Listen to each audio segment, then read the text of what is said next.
Ya, tembus 3.000 ya, Vi. Sedikit update kali ya dari Ya, 3 hari terakhir ya. Dari hari Kamis tanggal 27, ini bertambah 2.719 kasus baru di wilayah Indonesia. Kemudian pada Jumatnya bertambah 3.003 kasus. Dan kemarin bertambah 3.308 kasus positif COVID-19. Jadi angkanya 2.700, 3.000, 3.300 ya. semakin bertambah terus ya. Itu secara nasional. Tapi kalau kita bedakan ke 3 wilayah provinsi, DKI Jakarta di peringkat pertama dengan penambahan 861, Jawa Timur di peringkat kedua 641, dan Jawa Barat 287 kasus baru pada 29 Agustus 2020. Kami hadirkan sejumlah narasumber pagi ini yang akan kita ajak berdiskusi perihal kenapa ini kok angka ini jadi terus Bertambah ya. meresahkan ya bagi sebagian kalangan masyarakat. Saya ingin menyapa ada Pak Joni Wahyu Hadi selaku Ketua Rumpun Kuratif Satgas COVID-19 Provinsi Jawa Timur. Selamat pagi Pak Joni. Selamat pagi. Ya, Arif Fadil dan Kamarati di studio. Lalu ada Wakil Gubernur Jawa Barat Kang Uur Zanul. Selamat pagi Pak Wagub. Selamat pagi, Assalamualaikum warahmatullahi wabarakatuh. Waalaikumsalam warahmatullahi wabarakatuh. Dan ada Pak Pandu Riono, epidemiolog Universitas Indonesia. Selamat pagi, Assalamualaikum Pak Pandu. Selamat pagi, Assalamualaikum warahmatullahi wabarakatuh. Waalaikumsalam warahmatullahi wabarakatuh. Dan nanti juga kita akan bergabung dengan Ahmad Riza Patria, Wakil Gubernur DKI Jakarta. Ya. Tapi saya mau ajak pemirsa berbincang terlebih dahulu ke Kang UU. Kang UU ini melihat Jawa Barat menjadi provinsi yang juga zona merah, cukup tinggi. Sebenarnya apa yang menjadi penyebab dari angka khususnya di wilayah Jawa Barat ini semakin meningkat? Memang hasil penelitian dan penilaian kami, Jawa Barat ini ada beberapa penyebab gitu ya. Di samping memang yang dekat dengan DKI Jakarta, wilayah yang kena tersebut itu Bekasi dan juga beberapa tempat. Yang kedua juga pemerintah Provinsi Jawa Barat kan sekarang mendorong untuk masyarakat bergerak dalam segala hal, termasuk juga dalam bidang UKM. Sekarang UKM didorong untuk bergerak kembali. Tetapi sebenarnya ini intinya mungkin kelengahan dari pihak masyarakat itu sendiri karena sudah merasa kita ini sudah AKB, seolah-olah tidak ada protokol kesehatan. Dibuktikan kemarin kami ke Purwakarta, daerah Bojong Kulon, ke pasarnya itu hampir 90% itu tidak pakai masker. Maka saya dorong untuk seperti itu. Tetapi langkah-langkah kami hari ini, benteng-bentengnya itu yang pertama tetap kita melaksanakan anjuran kepada masyarakat, bahkan kita sampai untuk pemakaian masker karena ada Caplang ini, aplikasi Caplang, sampai pakai kayak wawar zaman dulu gitu, kepada ke desa-desa kemana-mana. Bahkan besok juga kami hari Rabu juga akan berangkat juga ke wilayah Jawa Barat bagian selatan. Kemudian juga yang dilakukan sama kami terus melaksanakan pengetesan. Ini sudah menjadi keputusan baku kami melaksanakan kegiatan itu supaya melihat bagaimana situasi dan kondisi, jangan sampai kita lengah.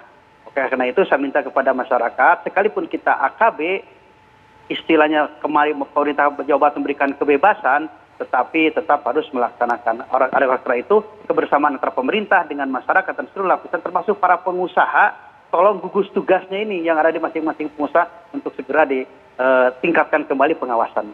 Gugus tugasnya kurang galak atau apa Pak Wagub? Mohon maaf. Kalau di kabupaten, kalau di tingkat provinsi dan kabupaten ini galak-galak, laporan seperti kemarin di Tasikmalaya, kemudian di Garut, di mana juga ini pada galak-galak. Tetapi mungkin kan gugus tugas ini bukan hanya di tingkat kabupaten kota, tapi ada juga di klaster-klaster atau komunitas-komunitas, seperti di perusahaan ada juga gugus tugasnya, kemudian di sekolah atau di pesantren juga ada gugus tugasnya seperti itu. Oke, tapi kalau ini ya. Ya, kalau misalnya kita mungkin membreakdown ya, Jawa Barat ini kan untuk kemarin saja itu 287, itu dihadapati dari kantong mana saja itu Pak Wagub?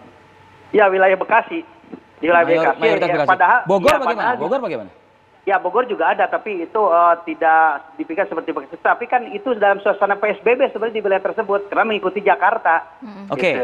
Oke. Jadi Tapi berarti PSBB-nya nggak begitu efektif ya, Pak Ya Wagub? mungkin, ya karena mungkin ini kan terjadinya di pabrik ya.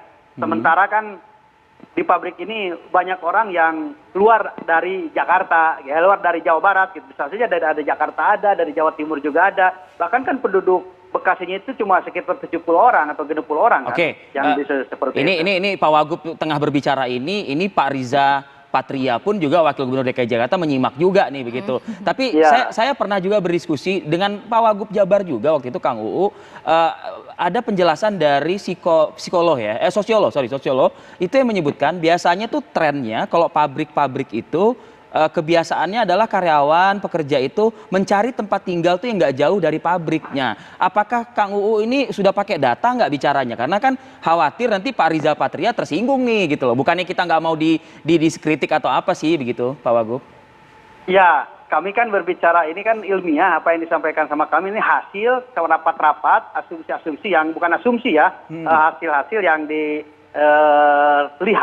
dan realita yang ada seperti itu. Ternyata kan daerah-daerah yang tidak berdekatan dengan wilayah seperti Jakarta, mohon maaf, ya seperti Jawa Barat bagian timur lah, Jawa Barat bagian selatan, Jawa bagian utara, kan sekarang adem-adem aja kan, bahkan ada yang sampai jenuh hijau dan yang Berarti lainnya. datanya Tapi bukan berarti kami menyalahkan ya, karena kan ini bukan saling menyalahkan, justru harus saling mengantisipasi dan juga harus untuk kebersamaan. Kami tidak menyalahkan wilayah Jakarta, nggak bisa kami saling menyalahkan dalam hal ini. Satu lagi deh misalnya, kalau udah jelas mungkin Bekasi saat ini sedang jadi fokus sorotan, ya kan?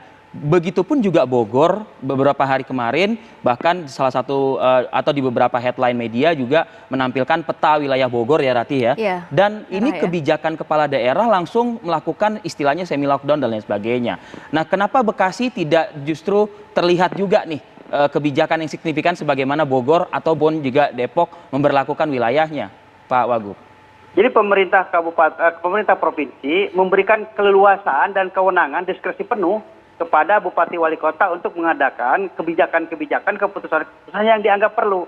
Jadi tidak usah sedikit-sedikit minta izin, sedikit-sedikit minta izin. Karena dengan situasi yang seperti ini, mereka punya kewenangan, jadi mereka bisa langsung melaksanakan. Ini salah satu benteng yang ketiga untuk mengantisipasi secara cepat. Kan sebagaimana saya sampaikan tadi, dalam AKB ini provinsi ada 3 benteng. 1 benteng melaksanakan produk kesehatan, yang kedua adalah benteng dalam pengetesan, yang ketiga benteng mengantisipasi segera cepat dan tepat untuk hal-hal atau kasus baru seperti ini. Baik, Pak Wagub Jawa Barat, saya mau geser ke Pak Wagub juga, DKI Jakarta.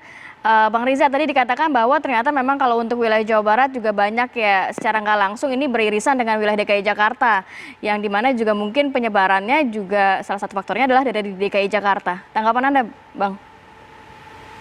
Ya, ada beberapa wilayah di Jawa Barat yang memang beririsan ya, kami menyebutnya boleh atau dekat, seperti Depok, Tangerang, Bekasi, Bogor ya. Memang kalau melihat Jakarta ya kita sudah tidak bisa membedakan lagi dengan Bodetabek ya. Gitu bahkan Kang UU, Kang Emil, Kang Ridwan begitu maksudnya. Ya sudah menganggap kalau Bogor, Tangerang, Depok ya sudah dianggap Jakarta lah, kita begitu. Dan saya kira tidak masalah, saya kira bukan itu yang kita masalahkan. Yang penting sejauh ini memang kami Pemprov DKI Jakarta dengan Jawa Barat terus berkoordinasi, berdiskusi, dan banyak kebijakan yang kami ambil, terus kami bahas bersama, dan kami selalu bersinergi. Jadi memang kalau di DKI itu kan, kita ini kan ibu kota ya, kemudian DKI ini kan hub atau penghubung antara provinsi ya, orang kalau mau dari Papua mau ke Aceh atau sebaliknya ya lewat Jakarta, dari Medan mau ke daerah lain lewat Jakarta dan sebagainya. Jadi memang itu resiko. Kemudian luar negeri juga lewat Jakarta, antar kota, tidak hanya pesawat, mungkin juga bus dan sebagainya. Kalau menjadi apa ya, penghubung masing-masing daerah, Jakarta harusnya lebih ketat begitu ya untuk menekan penyebaran COVID-19 dong. Tapi angkanya 861 Justru kemarin meningkat. dirilis, Pak Wagub. Ya memang kita memang harus lebih ketat ya. Memang kita melakukan pelonggaran ya. Kan sudah kita sepakati, kita melakukan pelonggaran sejak 5 Juni ya. Bahkan tadinya juga kita minta pesawat juga dibatasi, tapi kan semua kebijakan ini kan harus dilihat dari aspek lainnya ya. Akhirnya kan pemerintah pusat berikan kesempatan untuk pesawat juga dibuka, itu resikonya ada tentu. Kemudian kereta, ya, bus antar kota. Kemudian sebelumnya kami punya surat izin keluar masuk. Kemudian belakangan ini kan kita buka, ya. Memang konsekuensi ya sekarang itu memang kita ini, ya saya menyebutnya living harmony with corona jadinya kita. Waduh, herd immunity maksudnya begitu? Living harmony with corona. Beda ya maksudnya. Jadi kita memang hidup ini ya harus berdampingan ya. Dalam arti yang penting kita melaksanakan 3M. Memakai masker, mencuci tangan, Tapi masyarakat kemudian DKI Jakarta menjaga sudah badan. bisa belum Bang untuk Diajak. living harmony with corona begitu? Ya kan corona kan virusnya ada di mana-mana, ada di sekitar kita. Cara menghindarinya dengan cara melakukan pelaksanaan protokol COVID gitu. Kan nggak bisa kita usir, dia masih ada. Kemudian apa yang dilakukan Jakarta adalah dengan meningkatkan testing, tracing, dan treatment. Sebagaimana Pak Gubernur sering menyampaikan berkali-kali, inilah tugas pemerintah. Dengan testing, kenapa saya sering menyampaikan testing perlu dilaksanakan? Kalau kita ingin menyelesaikan masalah itu kuncinya adalah mengidentifikasi masalah. Identifikasi masalah virus corona apa sih? Kita cari titiknya, di mana titik penyebaran. Dan untuk mencari titik penyebaran itu dengan melakukan testing. Nah, semakin banyak testing, maka semakin banyak kita akan mengetahui titik penyebaran di mana. Kemudian kita melakukan tracing atau pelacakan, dan pada akhirnya kita lakukan perawatan, isolasi, dan sebagainya. Dengan demikian, kita bisa segera melakukan pencegahan, penanganan, dan penanggulangan. Memang kalau lihat kasusnya di Jakarta meningkat, tapi coba lihat jumlah kematiannya turun drastis. Oke. Kita itu 3,1%. Oke. Jauh di bawah rata-rata daerah lain atau angka nasional. Ya. Untuk kesembuhan pun juga kan lumayan juga signifikan ya. Ya, kalau lihat angka kesembuhan juga DKI tinggi sekali. Iya, oke. Pertanyaannya kenapa? Itu artinya corona memang ada, tapi dapat kita kendalikan, dapat kita tangani, dapat kita atasi dengan cara perawatan kami yang baik, pelacakan kami yang baik, masyarakat juga imunitasnya juga baik. Jadi memang karena virusnya memang ada, tapi kami bisa menghadapinya, bisa mengatasi dan menanganinya. Oke, saya ke. Jadi ya ditahan dulu sebentar, Pak Wagub DKI. Saya ke Wagub Jabar lagi. Kalau Wagub Jabar singkat saja mungkin tracing trackingnya bagaimana? Tadi kalau DKI sudah menjelaskan, Jawa Barat bagaimana? Ya, tracingnya adalah untuk segera melaksanakan protokol kesehatan, terutama ini pemberian masker, bahkan sudah ada SK gubernurnya. Tapi kalau dilihat memang dari jumlah 50 juta penduduk Jawa Barat ini 280 itu menurut perhitungan kami ini sebenarnya, tapi bukan berarti kami mengabaikan begitu. Artinya kita tetap masih di ranking ke 28 dari 34 provinsi di Jawa Barat. Seperti itu adanya. Intinya kami tetap melaksanakan kegiatan kepada masyarakat, menguatkan untuk protokol kesehatan, terutama pakai masker. Itu yang kami harapkan. Baik, semoga kebijakan di wilayah Jawa Barat ini dapat efektif ya, Kang UU, untuk menekan dari angka penyebaran COVID-19. Terima kasih banyak, Kang UU Ruzanul Ulum, Wakil Gubernur Jawa Barat, untuk informasi dan waktunya pada pagi hari ini. Tapi kita juga masih akan berbincang ya dengan narasumber DKI Jawa Timur dan juga Pak Pandu ya. Ya, Saat sesaat lagi. pemirsa.